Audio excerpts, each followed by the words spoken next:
लोकसभा चुनाव प्रबंधन समितीचे सदस्य आणि जिल्हा आणि तालुक्याचे पदाधिकारी एवढेच या आजच्या बैठकीला उपस्थित असणार आहेत। भारतीय जनता पार्टीचा भारत माता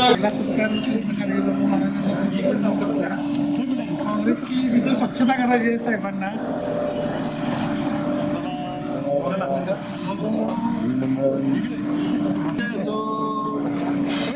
एक मिनिट जरा किती जरा दोघे काळा भेट घेतो हो थांबा एक मिनिट त्यांच्या गळ्यात की त्यांच्या गळ्यात थांब एक मिनिट आयला गळ्यात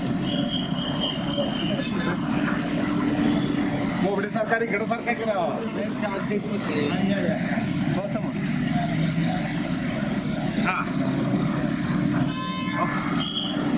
थांबा एक मिनिट बोबडे सरकार या इकडे 2 मिनिटं बोबडे सरकार हो वी करा इकडनं हात करा की पुढं हात द्या पुढं इकडं घ्या हो हा हात काढा असा तो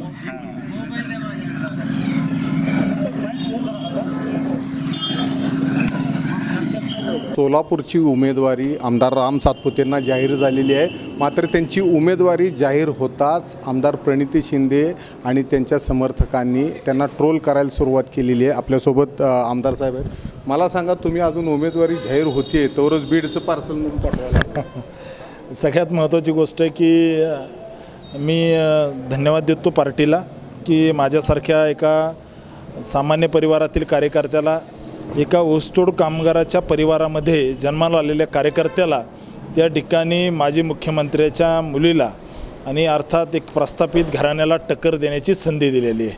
त्यामुळे मी खूप खूप धन्यवाद व्यक्त करतो। आणि सगळ्यात महत्त्वाची गोष्ट या ठिकाणी आता अधिकच जर स्पष्ट बोलायचं झालं तर इटलीवरून आलेल्या सोनिया गांधी यांना आपल्या वाटतात, परंतु सोलापूर जिल्ह्यातला आमदार त्यांना बाहेरचा वाटतो, हे दुर्दैव आहे। आणि ही वेळ आहे सोलापूरच्या कामगाराला देशोधडीला लावणाऱ्या प्रस्थापित असणाऱ्या शिंदेशाहीला संपवायची, सोलापूरमधील गोरगरीब जनतेचं त्या ठिकाणी वेगवेगळ्या माध्यमातून वाटोळ करणाऱ्या लोकांना घरी बसवण्याची।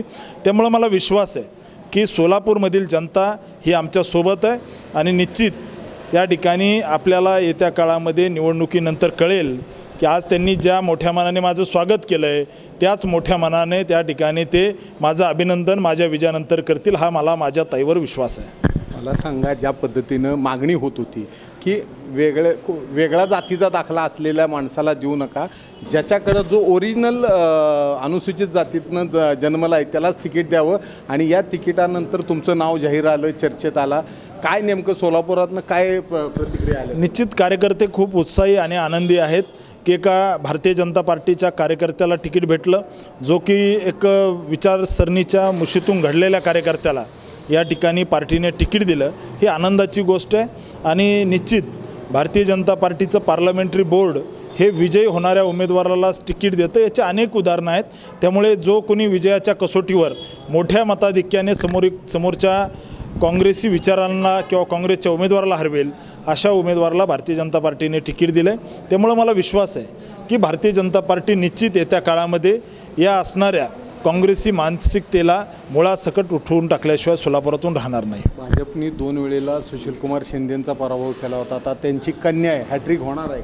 निश्चित हॅट्रिक होणार आहे, कारण सोलापूरच्या कुठल्याही भागामध्ये जा आपण विकासाची गंगा आणायचं काम मोदी सरकारने मागच्या 10 वर्षामध्ये केलं आहे। हे त्या ठिकाणी केंद्रीय मंत्री असताना, मुख्यमंत्री असताना सोलापूर तो अक्कलकोट किती वेळ लागायचा जायला आणि आज किती वेळ लागतो? 1.5 तासाचं अंतर 20 मिनिटावर आणण्याचं काम मोदी सरकारने केलेलं आहे। त्या ठिकाणी सोलापूरच्या कानाकोपऱ्यामध्ये, सोलापूर लोकसभेच्या सगळ्या भागामध्ये विकासाची गंगा त्या ठिकाणी भारतीय जनता पार्टीच्या सरकारने आणली। त्यामुळे मला विश्वास आहे सोलापूरकर पुन्हा एकदा शिंदेंचा मोठ्या मताधिक्याने पराभव करतील। काय आव्हानं काय वाटतात सोलापूर लोकसभेत? मला असं वाटतं की कसल्याही पद्धतीचं आव्हान नाही आहे, कार्यकर्त्याचं जाळं त्या ठिकाणी वाड्या वस्त्यावरती, खेड्यापाड्यामध्ये, गावावरमध्ये प्रत्येक ठिकाणी भारतीय जनता पार्टीचं मोठं आहे। त्यामुळे मला विश्वास आहे हे आव्हान आम्ही मानतच नाही, त्या ठिकाणी त्यांनी पराभव स्वीकारलेला आहे असं मला वाटतं। आज ताईंनी एक पत्र लिहून माझं अभिनंदन स्वागत केलं आहे, मी त्यांना त्या ठिकाणी विश्वास देतो की तुम्हाला अभिनंदनासाठी सुद्धा एक पत्र माझ्यासाठी लिहावं लागेल। प्रचाराचा नारळ कधी फुटेल? लवकरच आमची आता त्या ठिकाणी कोर टीमची बैठक होईल आणि प्रचाराचा नारळ फुटेल। आज सोलापूरचं दैवत त्या ठिकाणी सिद्धरामेश्वराचं दर्शन घेऊन आम्ही सोलापूरकर जनतेशी त्या ठिकाणी आज एकंदरीतच प्रचाराची सुरुवात होईल, परंतु अधिकृतरित्या प्रचाराचा नारळ फोडण्याची तारीख आमचे त्या ठिकाणी नेते ठरवतील आणि त्या पद्धतीने येत्या काळामध्ये भाजपा जिंकेल हा मला विश्वास आहे. तर हे होते आमदार सातपुते. त्यांनी सांगितलेलं आहे की एक ऊस तोडणी कामगाराचा मुलगा आणि एक प्रस्थापिताची मुलगी अशी ही लढत असणार आहे आणि कोणत्याही परिस्थितीत सोलापुरात शिंदेंच्या पराभवाची हॅट्रिक होणार आहे. टेंभुर्णीहून कॅमेरामन सचिन जाडेसह सुनील दिवाण, एबीपी माझा. एबीपी माझा, उघडा डोळे बघा नीट.